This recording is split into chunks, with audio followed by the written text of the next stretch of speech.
Hi, hello, hello. We're going to look at the rest of the Ikoria cards, and then I see there's also the Commander cards. So many cards to look at. How exciting. We are up to green, I believe. Yeah, we saw all the black cards. So now we can see what's going on with green in this world that at first I assumed would be extremely green focused, given that it's like big creature plane. But given what we've seen so far, all of the colors are getting big creatures. And it's more that the creatures in this set are like semi-big and become huger through things like mutate and stuff. There hasn't been any just like colossally chunky guys so far that we've seen so far. Oh yeah, we saw the red cards too. That comes after black. So far. Okay. So yeah, let's see if green has... Right now the record is 16-16, Impervious Great Worm. Can we top the 16-16 on Ikoria? Will we even have over like a 13-13? I think one of the Godzilla cards was a 13-13. Top 3 cards of your library, reveal future land, put it into your hand. Sure. This is so much worse than Ancient Stirrings. Wizards is learning their lesson.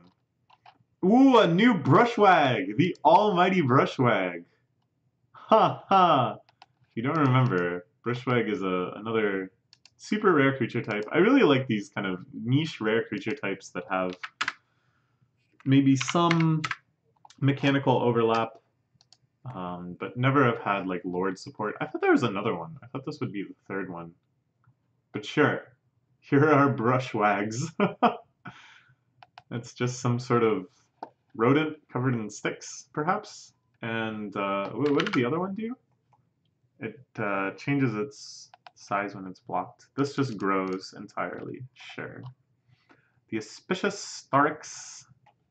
Cards until you exile 8 X permanent cards or exile the number of times it's permanent. Ooh.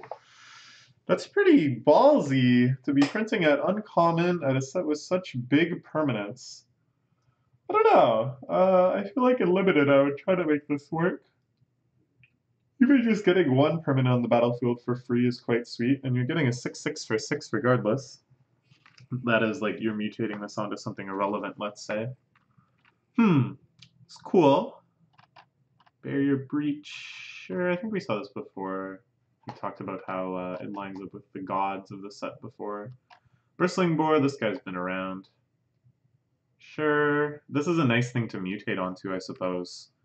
To have a gigantic guy that can't be multi-blocked that has Trample or something.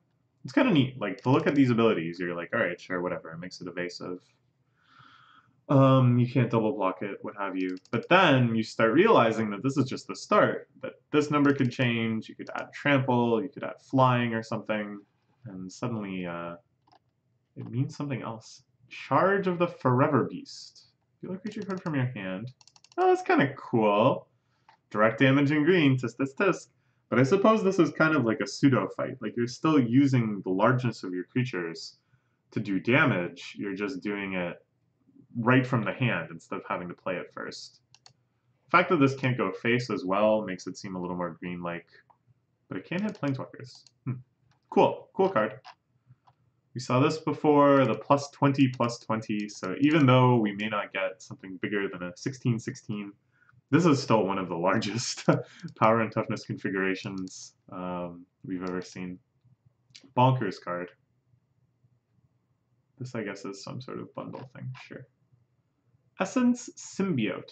Every creature you control mutates, put a +1/+1 counter on that creature, and you gain 2 life. Okay, so it's a little mutate enabler guy for limited. He's very cute.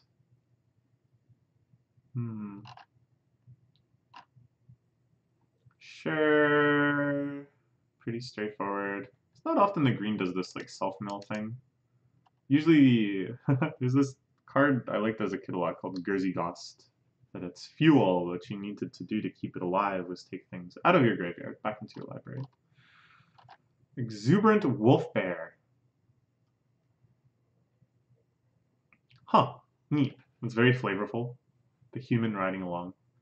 Again, we're seeing this like interesting mechanical split from things like Mutate, which discourage you from having humans, and then these human friend mechanics that encourage you to have like a mix, and then there's some like human only type things that just encourage you to get as many humans as possible. This is an old card. I remember this being here and there all over the place. It's just like a ramp guy. Alright. Gross! Sure. Vigilance or Reach makes sense.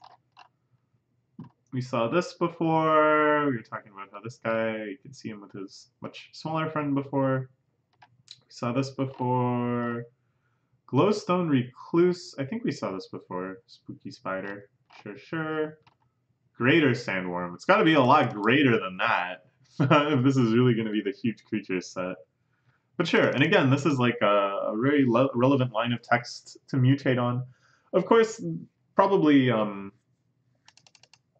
7/7 is going to be like the relevant part. It's not like this is going to be the fuel for something else mutating onto it. Honey Mammoth, like a honey badger, but a mammoth. Sure.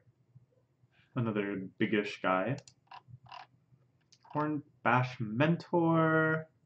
Sure, again, this kind of tribal thing. I think it's basically the exact same text each time.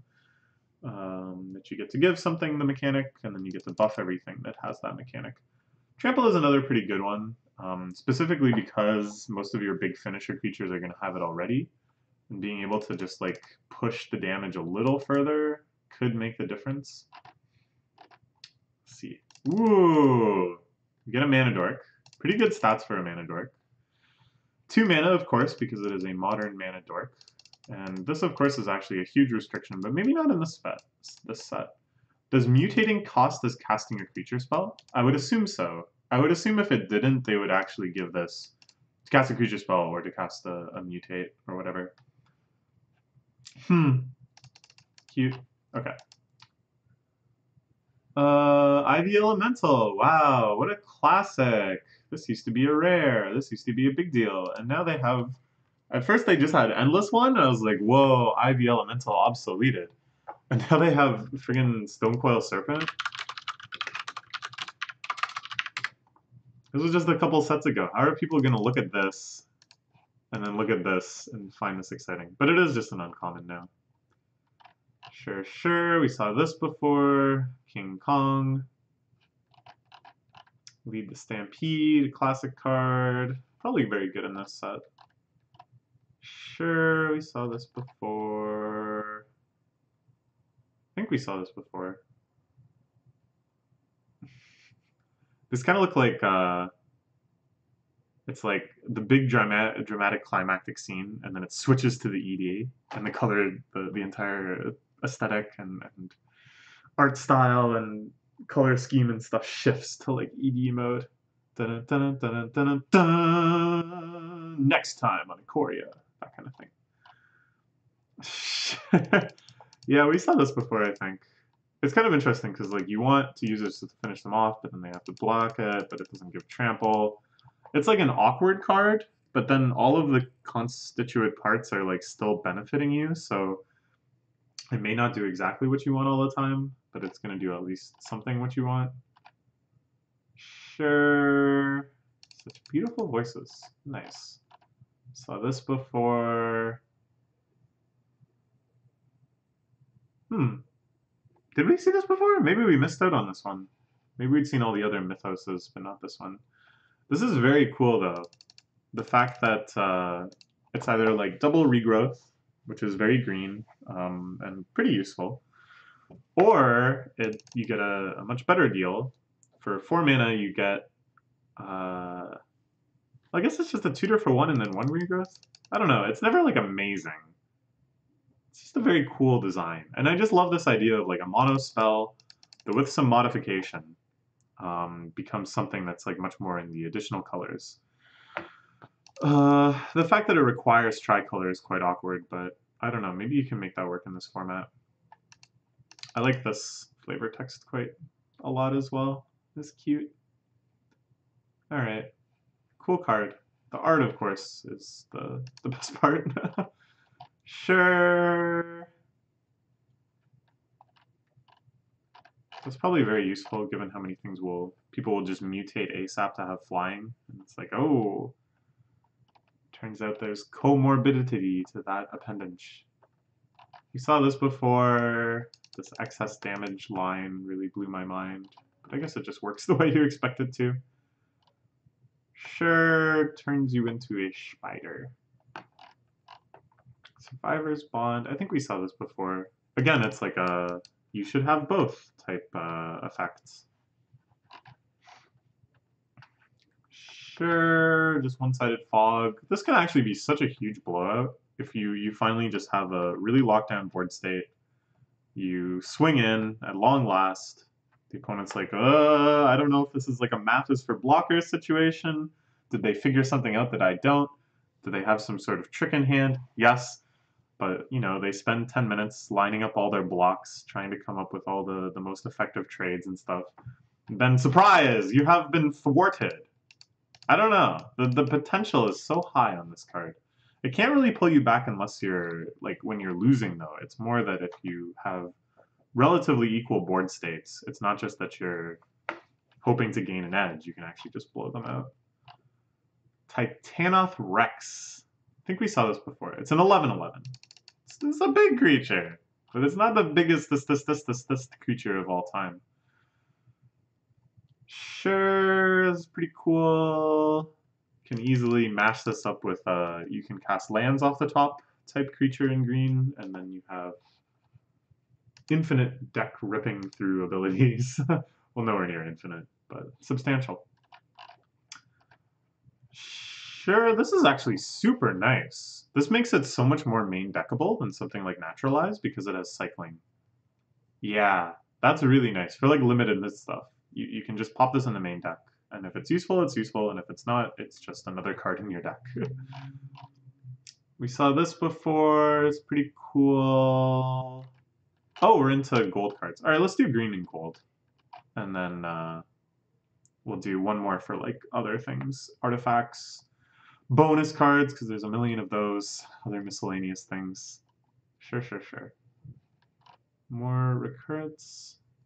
Apex of Forever. I think we saw this before. Yeah, basically you just get to keep mutating from your graveyard, which is cool. This is one of the longest type lines I think I've ever seen. But this is good. It kind of stops you from getting 2-for-1 as badly, because, you know, it dies, you lose the creature it was mutated onto, but then you can just mutate it again. Yeah, I think we saw this before. This seems really pretty spicy.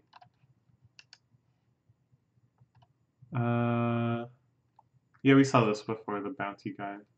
Sure. Saw this before. Yeah, it's pretty cool.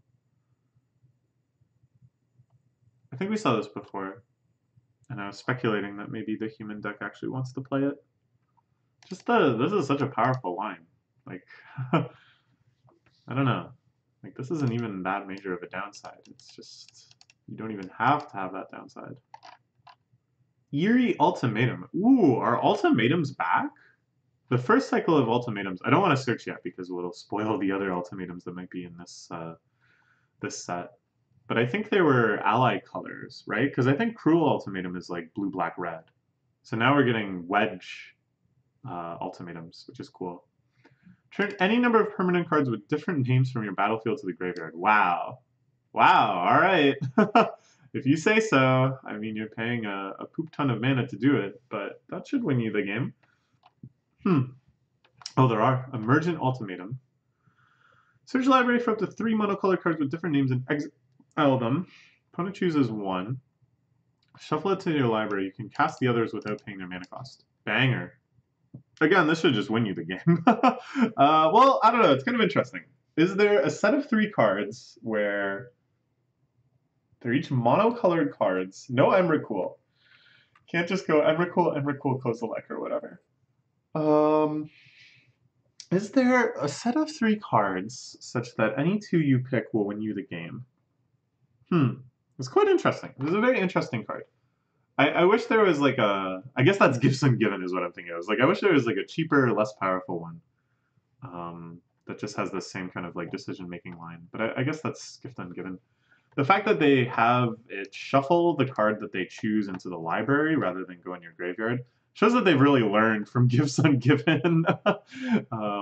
There's no graveyard shenanigans to be had here. But this is such a cool line of text. I don't know. I want to see what the potential of this card is. It's probably not high, just because the cost is so prohibitive. But there's at least one. I'm sure there's at least one win the game combo that can come from this. I don't know. Frontland Feldar. Creatures you control with vigilance. This kind of design space is so interesting to me. To enhance existing evergreen abilities to create this kind of mechanical tribal. So neat, so cool. And again, this is like nice white synergy. These are both like white primary abilities. I'm not sure why this is also green, to be honest, but maybe the like sharing among creatures is kind of more in green than anything else. I don't know. But yeah, cool card. I think we saw this guy before. Yeah, this is like where real human type stuff comes through as another potential deck building direction. Humans only. Humans only. More humans. We saw this before. Another ultimatum. The top 5 cards of your library, put any number of permanent cards from among them onto the battlefield into the rest of your hand. Pretty cool. Big swing. No human eyes have ever witnessed the birth of an apex monster. So it's interesting what these ultimatums are happening in lore. It seems like all kind of like natural occurrences of just creatures popping out of death, popping out of the woods, popping just into existence. Whereas the previous ultimatums, again, we'll look them up, I guess, after we see the full cycle. We're much more like actual ultimatums. Like an ultimatum doesn't mean 2 of one color, 3 of another color, 2 of a third. An ultimatum means giving someone a choice where they're forced to make one of the 2 choices. And you know, just, yeah. Huh. Well, I don't really know how this is an ultimatum, but whatever. Ultimatum is just a cool sounding word as well. A Luna Apex of Wishes. I think we saw this before too. It's a 6-mana Emrakul, potentially. If this is the only other permanent in your deck. Sure. Inspired Ultimatum. This is more like the ultimatums of the previous sets. I think this is the exact opposite of Cruel Ultimatum, isn't it? And the colors are similar, except instead of black, it's white. Inspired! Wizards, that was inspired! Gain 5, deal 5, draw 5. I think that's worse than Cruel Ultimatum. Such is the kind of cruel reality of Magic, that it's better to hurt your opponent than it is to help yourself. Generally speaking, all things being equal. Maybe not entirely generally true, like I think there's exceptions, but generally, in most situations.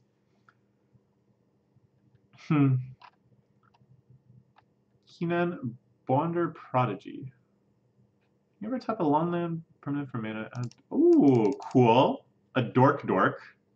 She's a dork about dorks. The top 5 cards of your library, put a non-human creature card from among them onto the battlefield. Pretty cool card. And the price is going bonkers, I think just for Commander. I have never seen a more easily imaginable Commander deck. Just as many mana dorks as you can. And then as many big things as you can. Pretty cool. A fun gameplay experience ahead. Labyrinth Raptor. I think we saw this. It's, again, this kind of like mechanical tribal, which is awesome. Lore Dracus. I think we saw this before. It's a pretty cool, you know, just recursion type thing. Sure. Ooh, Narset is back. What the heck? I didn't know Narset was back. Why is Narset here? She's just chilling? She's tired of everybody hating on her for stopping draws and digging, so she's gonna do something cool instead, like kicking this mana out. She kicks her mana symbols off the card, and then you get to add them to your mana pool. That's how I'm choosing to interpret this. Okay, this is nice. Draw a card, then you may discard a card, and maybe discard a no-land card this way. This is actually like super spicy. Because she comes down pretty early. Your hand is probably still the most useless cards are the high cost cards. You're trying to just ramp and curve out better. So this just totally plays into it. You can't discard lands though, I guess.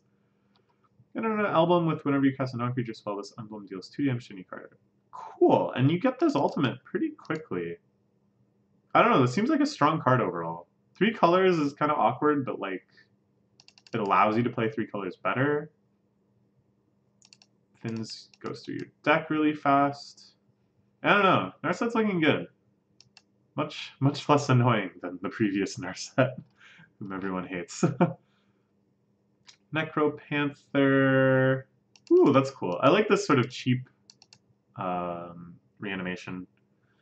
I think that's like an interesting limitation, but you can still kind of do really cool things, kind of like a toolbox graveyard style. Nethroi, the apex of death. I think we saw this before. I remember thinking about this line of text and trying to figure out how far you could go. Real creepy looking thing. The Offspring's Revenge. Exile target red, white, or black creature card from your graveyard. Interesting that they have this stipulation. Typically these sort of enchantments don't care. Very fun. Big combo potential. There was a card similar to this recently, like Death Herder or something.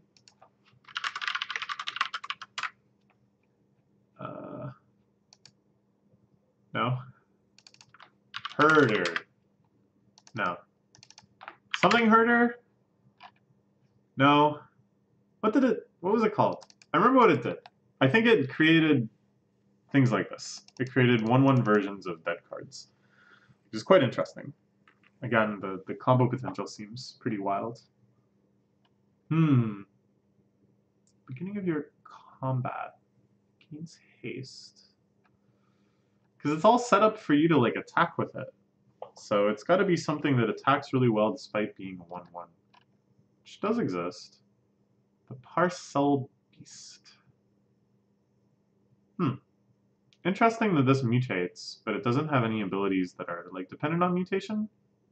It just adds this one activated ability that taps, which is kind of weird. Alright, sure. I guess it's very cheap to mutate, so it's like you get to up the stats a little bit early on, and you get to start using this ability,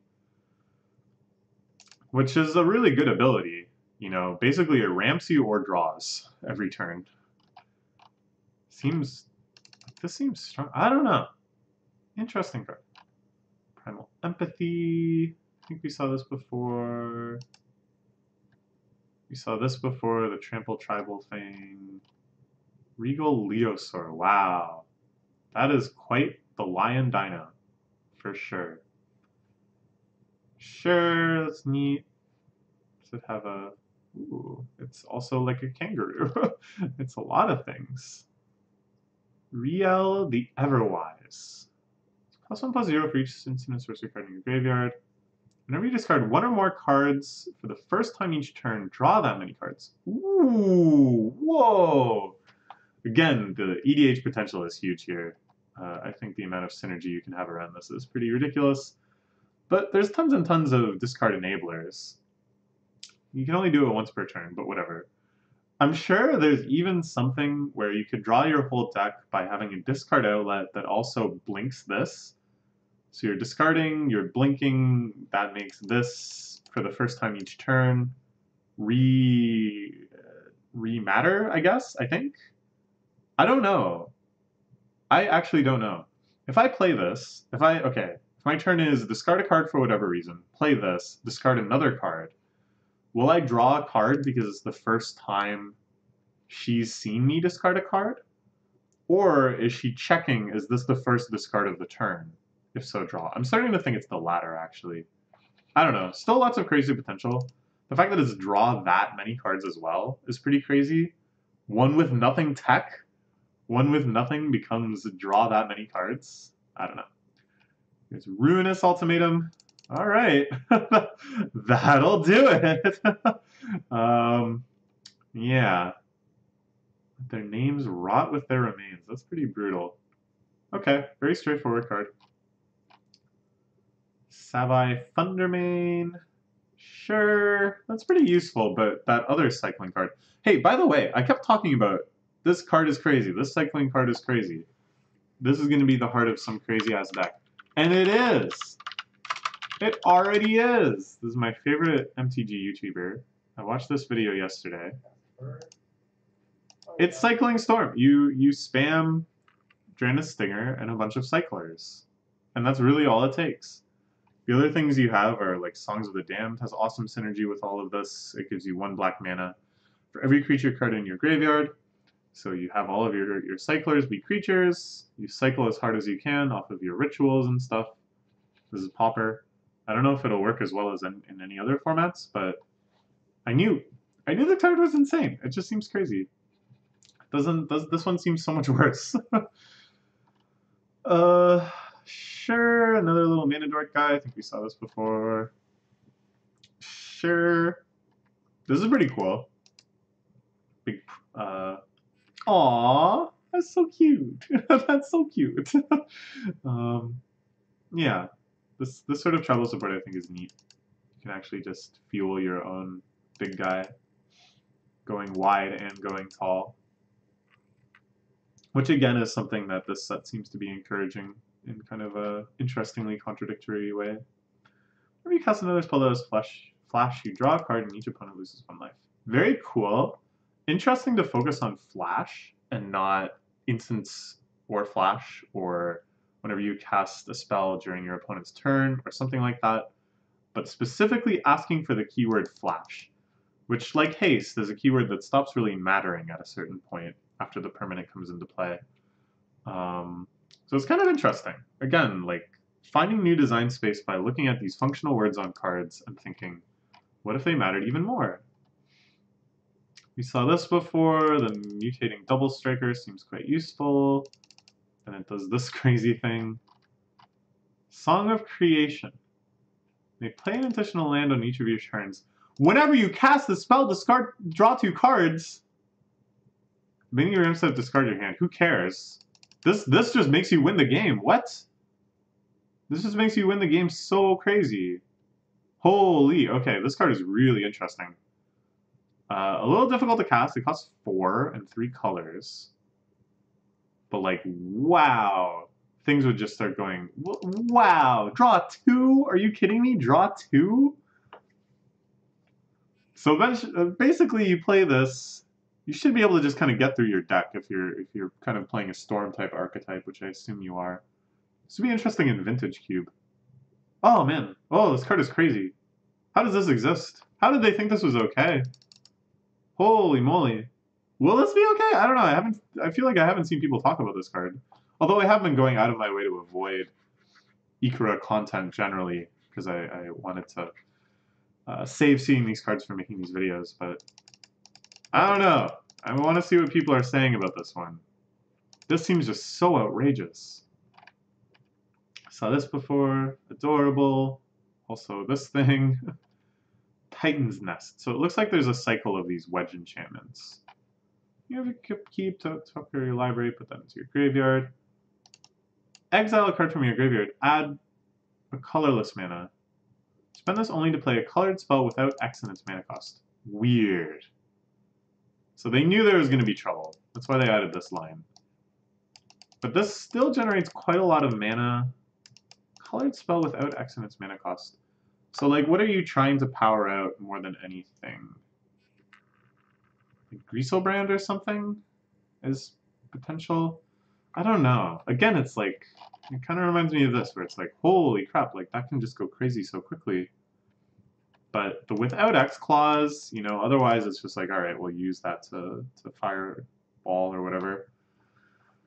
There's a million ways to just put your whole deck in the graveyard. So what are the ways to win with those sorts of decks that are still available here? Actually, it's like a new win condition you're looking for. One that just requires a ton of mana. Trumpeting Gnar. I think we saw this before. Yeah, sure. I think we saw this before. I think we've seen all these big cat legendaries. This one's pretty cool.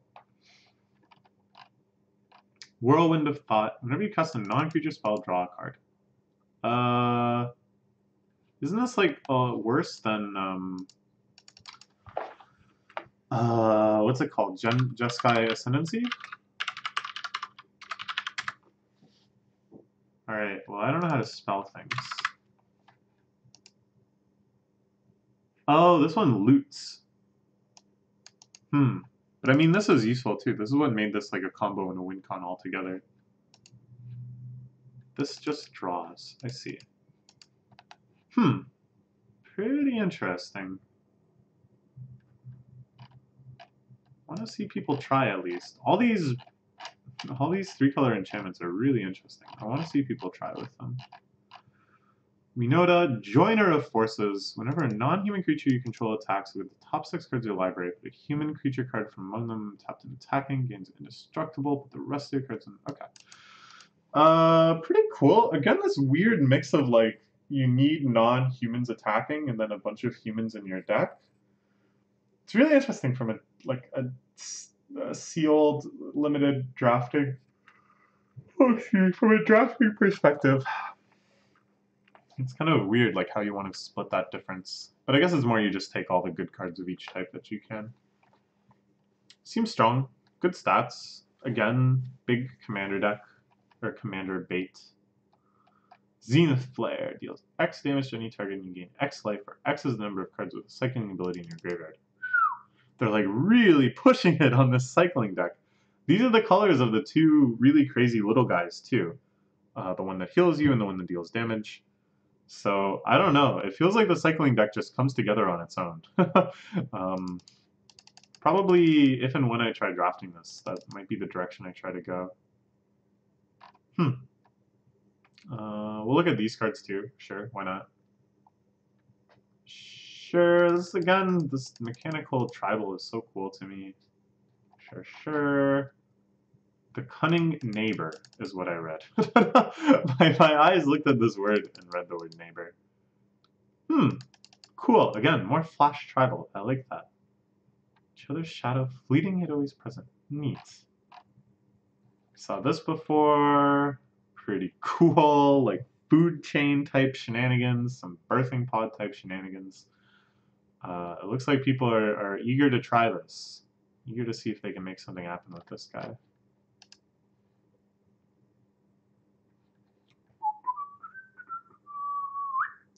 Saw this before, the Demon Kraken. Oh, this is where we're getting into companion cards. I have heard rumblings that companion is nuts. That the companion in many formats might be absolutely bonkers and broken.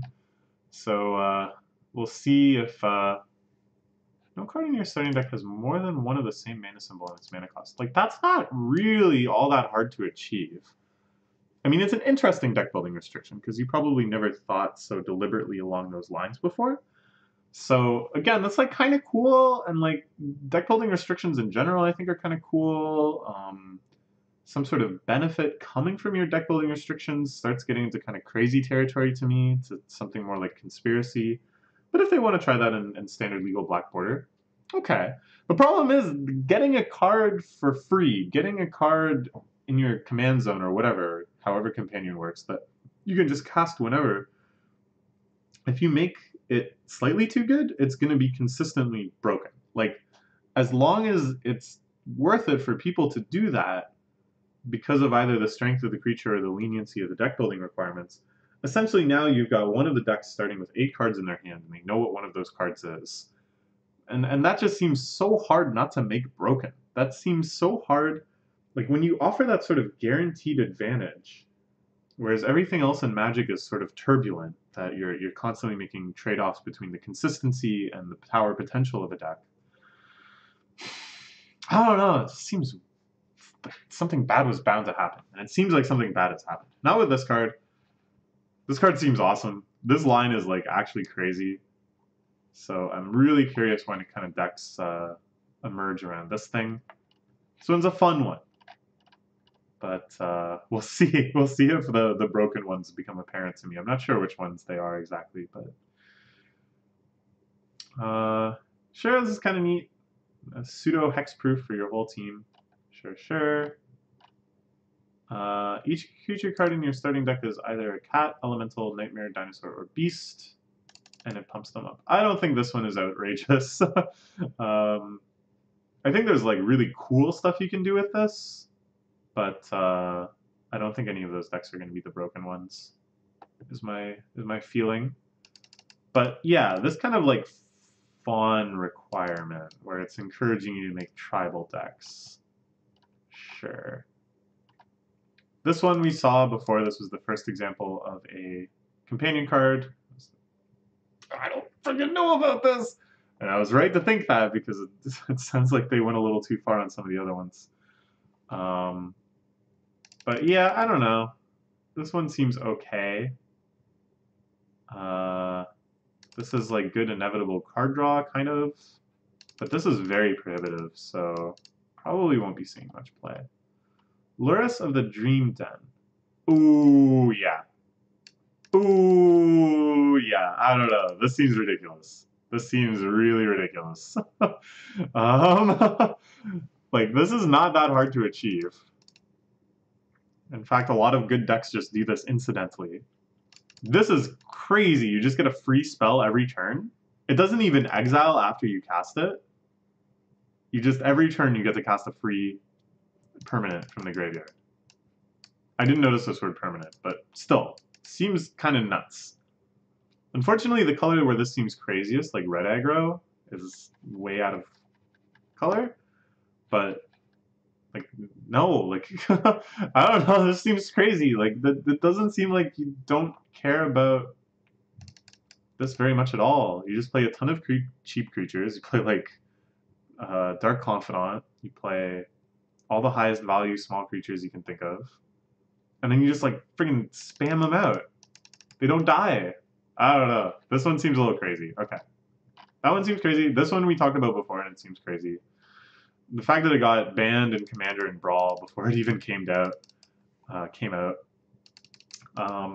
think, you know, this of course is a much, much larger deterrent in formats that aren't already singleton.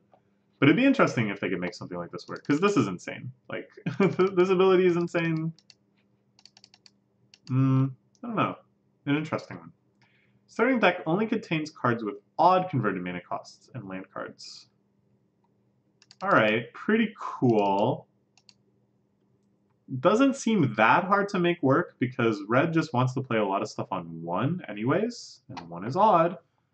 So you can just get 6 mana fire bolts. Fire, what is it called? Lightning bolts. 6 mana lightning bolts with this. Of course it costs 5. Yeah, I'm thinking this one is like not as great. An interesting deck building requirement, though. This is what I mostly care about, is how interesting these are. How far away they are from normal decks. Whereas this is like a lot of very competitive decks this is already true for. So this one doesn't seem as interesting, and lo and behold, it's probably one of the broken ones. This one is much more interesting. It makes you think along lines that you haven't thought of before. It's still fairly expensive and maybe just kind of win more by the time you actually get it in. Or you just play a less degenerate deck that kind of just has more fun with this ability and isn't just burn, which is, of course, where this would be most broken. I'm just doing some farming. Saw this guy before, and then later we saw him hanging out with his big buddy. It's cute. Whoa! Again, these like mechanical enhancements I think are so cool. I don't know how far it could go. Like flying, your creatures with flying can't be blocked even by creatures with flying. They're flying so far up now. Could be cool. Umori the Collector. Each non-land card in your starting deck shares a card type. I think we saw this before, and it seems quite bonkers. I don't know. It's one of those ones where it's like I'd have to really think about it to see how crazy this deck could become. But I'm thinking like, you know, you say artifacts. You have a deck of all artifacts, and then you have a ton of free artifacts. And you have like mana rocks and stuff to get this guy out quickly. And then how do you win? I don't know. We'll worry about that later. But yeah, it seems high potential. Ooh, big deck. Okay, this one's kind of cool too. This one, again, it's like, it's a little too close to decks that already exist. But I suppose most of the decks that are like artifact heavy or whatever are going to run some like cantrips and stuff too, probably, for just smoothness.